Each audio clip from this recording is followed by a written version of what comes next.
Take your things and go. You don't live here anymore. That's what my brother said to me 3 days after we buried our father. I was standing in the front hall of the house I grew up in, still in the wool coat I'd worn to the burial because I hadn't bothered to take it off, and he said it the way you tell a contractor the job was finished. Flat. Done. Like I was a thing to be cleared out before the new flooring went in. My name is Helene Marchetti, and I want to tell this properly, from the start, because for a long time I couldn't. For a long time, the whole thing sat in my chest, like a stone I'd swallowed. And every time I tried to explain it to someone, they'd get this look, this careful, pitying look, and I'd stop. So this is me finally saying all of it out loud. The snow had started again that afternoon. Late March in southern Ontario does that, throws one more storm at you right when you've packed the boots away, and I remember the flakes coming down, fat and wet against the porch light. My brother held the door open.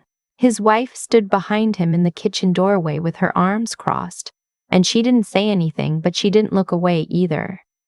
That was the part that got me. She watched. "Where am I supposed to go?" I said. Not really a question. My voice didn't even sound like mine. "That's not my problem," he said. "I'd had a key to that house since I was 9 years old. I had a key in my pocket right then, and I stood there holding a garbage bag with some of my clothes in it, a few photos, my father's reading glasses that I'd taken off the kitchen table without thinking. And I looked at my brother's face, and I genuinely could not find the person I'd grown up beside. "Dad left it to me," he said when I didn't move. "All of it. The house, the business, the money. He sat down with the lawyer last fall and he made it clear. You weren't part of it. I'm sorry, but you need to hear that." He didn't sound sorry. I want to be fair, even now. Even after everything. We weren't a warm family. My mother died when I was 14 and my brother was 19. And after that, my father turned into a man who showed love by paying for things and fixing things and never once saying the words. My brother learned the lesson differently than I did. He learned that the person who controls the money controls the room. I learned to make myself useful and quiet and small. So when he said Dad left it all to him, some sick part of me almost believed it. Almost thought, of course he did. Of course he were never enough. I walked out into the snow. I didn't have a car at the house. I'd come up from the city for the funeral with a friend who'd already driven back, and so I stood at the end of the driveway in Burlington with a garbage bag in my purse, snow soaking through my flats, and I called a cab and waited 20 minutes for it in the cold, because I would not. I absolutely would not go back up and knock on that door. The cab took me to a motel out near the highway, one of those low brick ones with a flickering vacancy sign and a coffee maker bolted to the dresser. I paid for 2 nights on my visa and tried not to think about the balance. I sat on the end of the bed with my coat still on, and I cried until my face hurt. And then I stopped crying. Because crying wasn't getting me anywhere. And I started thinking. And the thing I kept thinking about was my father's hands. About 3 weeks before he died, before the second stroke, when he could still talk but slow, he'd asked me to drive up to the house. He was sitting in his chair by the window with a folder on his lap, the green accordion kind. He kept everything in, and he looked at me with that sharp look he got when he was about to say something that mattered. "Helene," he said, "promise me something. Anything, Dad. When I'm gone, people are going to tell you things. Your brother's going to tell you things." He'd stopped, breathing harder than the words deserved. "Don't take anybody's word for it. Don't sign anything. Read everything yourself, with your own eyes. Everything. You understand me?" I thought it was just the talk of a dying man, the kind of vague, frightened advice people give when they know the end is close. I'd said yes, of course, and I patted his hand and changed the subject, because I didn't want to think about him being gone. Read everything yourself. I sat up on that motel bed at almost 2 in the morning and I thought, I never read anything. I took my brother's word for it. I walked out of the house because he told me a story, and I believed him. The way I'd believed every story he'd ever told me about who I was, and I thought about that green folder. Here's the thing. The night before the funeral, I'd been at the house helping set out the cold cuts in the squares the neighbors had dropped off. And I'd gone into my father's study to find his good pen, the one he wanted me to use for the guest book. The folder had been on his desk. I picked it up to move it, and a single sheet had slid halfway out, and on the top of it, in my father's blocky handwriting, was a name and a phone number, underlined twice. I hadn't thought anything of it. I'd tucked the page back in and set the folder down and gone to find the pen. But I remembered the name, because it was an unusual one. Desjardins. Margaret. Desjardins. And underneath it, the word that hadn't meant anything to me at the time. Trustee. I'd left that folder at the house, but the name was sitting right there in my memory, clear as the snow on the window. I didn't sleep. By the time the sky went gray, I'd looked her up on my phone. Desjardins Estate Law, an office downtown on Brant Street, not 10 minutes from where my father had banked for 40 years. I called the second they opened. A woman answered, brisk and kind at the same time, the way good receptionists are, and I said my name. And there was a small pause. "Are you Edward Marchetti's daughter?" she asked. My throat went tight. Yes, I am. Ms. Burler, Desjardins has been hoping you'd call," she said. "Can you come in this morning? I want you to understand what that sentence did to me. Hoping you'd call. Not your brother. You." I sat on the edge of that motel bed with the phone pressed to my ear, and I felt something I hadn't felt in 3 days, which was that maybe, I wasn't crazy. Maybe something really was wrong. I took a cab downtown. I was wearing the same clothes I'd slept in, my hair a disaster, and I remember catching my reflection in the glass door of the office building and barely recognizing the woman in it. The office was on the 4th floor, quiet carpet, a window full of gray lake, the smell of good coffee and old paper. Margaret Desjardins was maybe 60, silver haircut sharp at the jaw, reading glasses on a chain. She stood up when I came in and shook my hand with both of hers, and she held on a beat longer than a stranger would. "Helene," she said, "sit down. I'm sorry about your father. He was a difficult man and a decent one, and I liked him very much." I sat. I didn't know what to do with my hands. "I have to ask you something," I said, "and I'm sorry if it sounds insane. My brother told me Dad left him everything.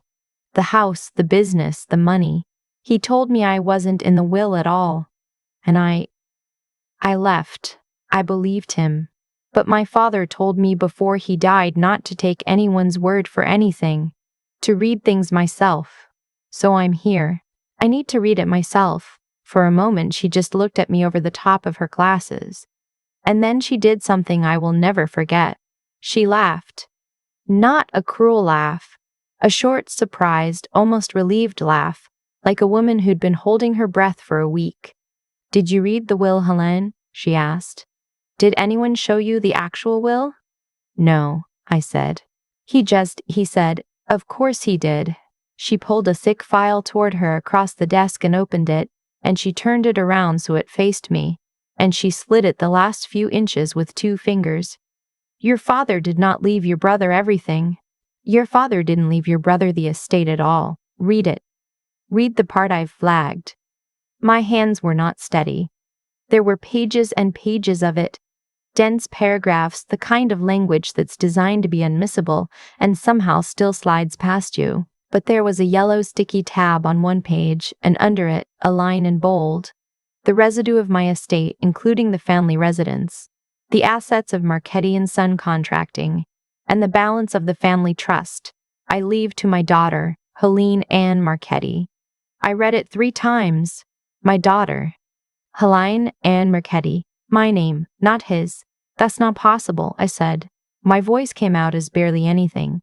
He didn't even. "He didn't hate you," she said gently. "Whatever you grew up believing, that wasn't true. Keep reading. There's a part you need to understand, because it's the reason your brother told you what he told you." I looked down. Below my name there was another paragraph, and this one I read slowly. "There's a condition," I said. "There's a condition." My father, it turned out, had not been a simple man. He'd known exactly what kind of son he had. So he had structured the whole thing in a way I'm still not sure whether to call cruel or brilliant. He'd set up a family trust years ago, the way people with a business do, to keep things out of probate and away from the tax man. And in that trust he'd named my brother as the interim trustee, not the owner, the trustee, the person who holds the keys for a little while and is supposed to hand them over. "For the first 90 days after your father's death," Margaret said, "your brother had legal authority to manage the estate, to keep the business running, pay the bills, keep the lights on. That's all. He was holding it in trust. For you. He told me he owned it. He doesn't own any of it. He never did." She took her glasses off. "And there's more. Your father wrote a specific condition into the trust. Do you see it?" I saw it. "The interim trustee shall ensure that my daughter is provided continuous residence and reasonable support in the family home during the trust period. Failure of this duty shall constitute grounds for the immediate removal of the trustee and the full and final transfer of all estate assets to the residual beneficiary. My daughter, Helene Marchetti." I read it and the room went very quiet and very far away. "He had to keep you in the house," Margaret said quietly. "That was the one thing he had to do. Your father told me in this office that he wanted to know what kind of man his son was when no one was holding him accountable but a piece of paper. So he wrote the paper, and he made the test simple. All your brother had to do to inherit half of everything alongside you the way your father actually intended was not put you out on the street." I started laughing. I couldn't help it. It came out half a sob. "He threw me out," I said, 3 days after the funeral. "He threw me out in the snow and told me I meant nothing." Margaret didn't laugh this time. She looked at me with something that was almost tenderness. "Then he failed the condition," she said. "And you, Helene, are about to inherit everything. I want to tell you that in that moment I felt triumphant. I didn't. What I felt was something stranger and quieter. I felt seen. For the first time since my mother died, somebody had looked at me and decided I was worth protecting, and he'd done it from inside a locked drawer, 3 weeks before his heart gave out. In handwriting I'd walked right past. "What do we do?" I asked. "We document the breach," she said. "All business now, and I was grateful for it. I need everything you have." "When were you removed from the property?" "How?" "Anything in writing. Any witnesses." And here's where it turns, because I had everything. I hadn't known I had it, but I did. I had the time and date because the cab company had texted me a receipt the second the ride ended. I had a witness because old Mr. Petrelli across the street had been out salting his walk and had seen the whole thing, had even called out to me, "Are you all right, dear?" And I'd been too humiliated to answer. And I had something else. My brother's wife had texted me that night. I'd been lying in the motel staring at the ceiling and my phone had buzzed, and it was her, and the message said, "Don't make this harder than it has to be. The house is ours now. Please don't come back here. The house is ours now." In writing, time-stamped. 2 hours after they put me out, I showed Margaret my phone. She read it twice. And then she did the smallest thing.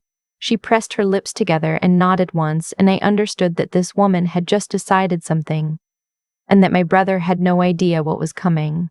"Forward that to me," she said, "and the cab receipt. I'll contact Mr. Petrelli myself. Helene, I want you to understand something. This isn't going to be a fight. There's nothing to fight about. The condition is plain. The breach is documented, and your father wrote this trust so tightly that a first-year student could enforce it. The only thing your brother gets to decide now is how much dignity he wants to keep on the way out."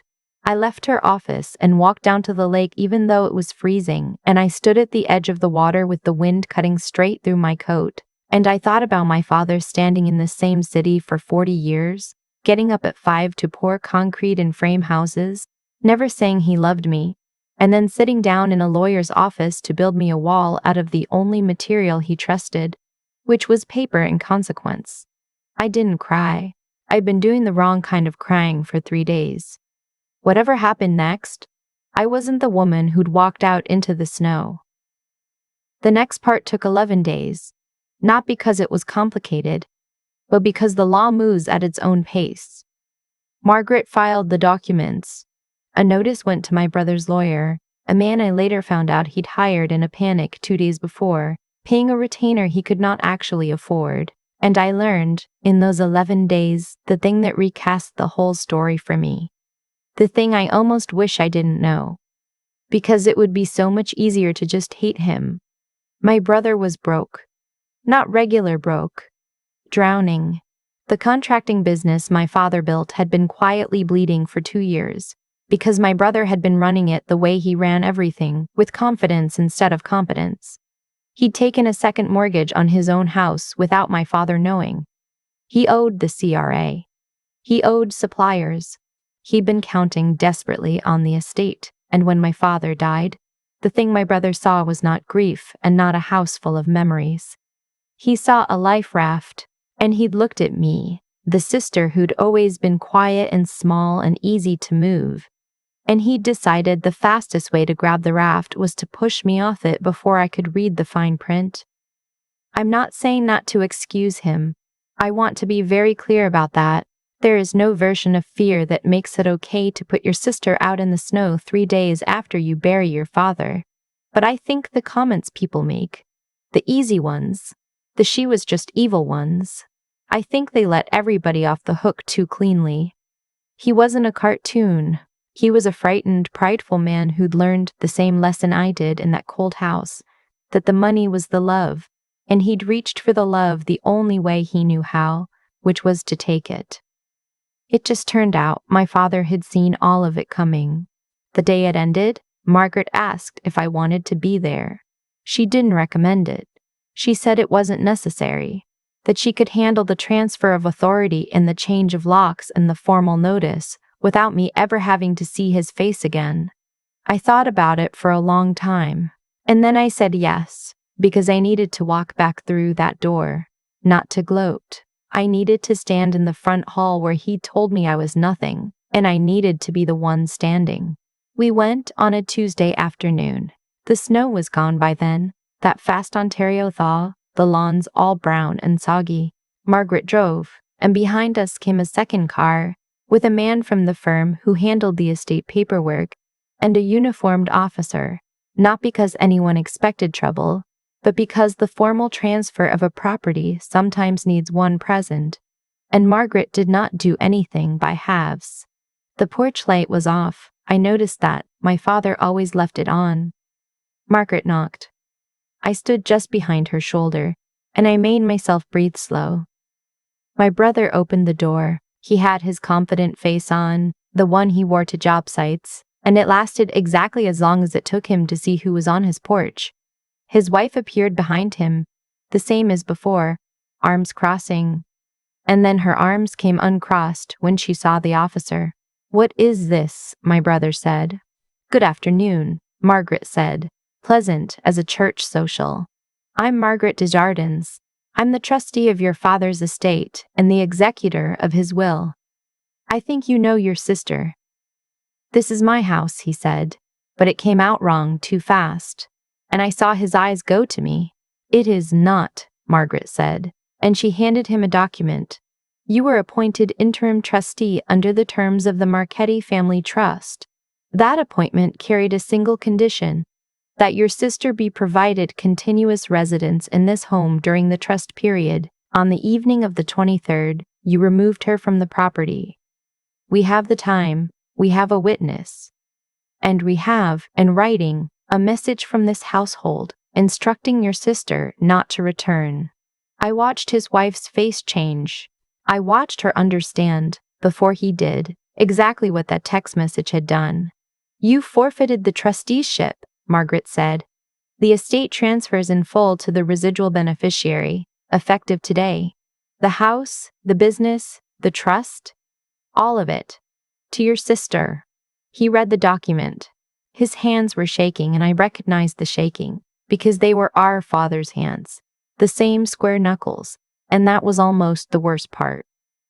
"No," he said. "No, she doesn't understand the business. She can't." "It isn't a question of understanding," Margaret said. "It's a question of ownership, and it was never yours." He looked up from the paper, and he looked at me. Really looked at me.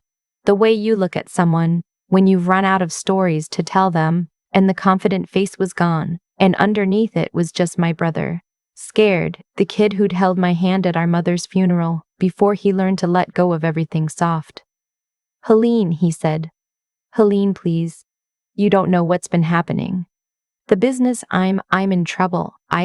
If I lose this, I lose everything. The house, my own house, I can't." His voice cracked clean in half. "We can fix this. We can split it like Dad wanted. We can just, please don't do this to me." His wife put her hand on his arm. She was crying now, quiet and fast.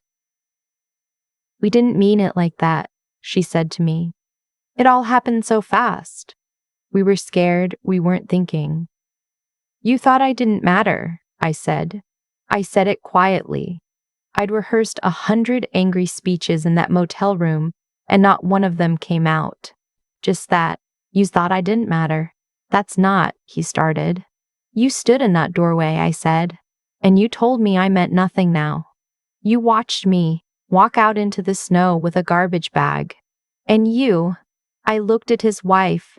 You texted me 2 hours later to make sure I knew not to come back. So don't tell me you didn't mean it. You meant it exactly. You just didn't know Dad was watching. Nobody said anything." The officer shifted his weight on the porch. Somewhere down the street, a dog was barking. "I was grieving," my brother said finally, and it was the smallest I'd ever heard him. "So was I said. "I buried him too. He was my father too. And I didn't put you out in the cold."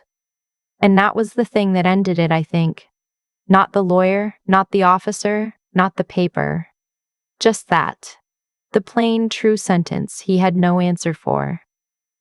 They had a week to vacate. Margaret arranged it. All of it, clean and legal and final. I didn't watch them pack. I went back to the city, and I came up the following Tuesday, and the house was empty and the key in my pocket worked. And I stood in the front hall by myself with the late light coming through the window over the door. I want to tell you I felt like I'd won.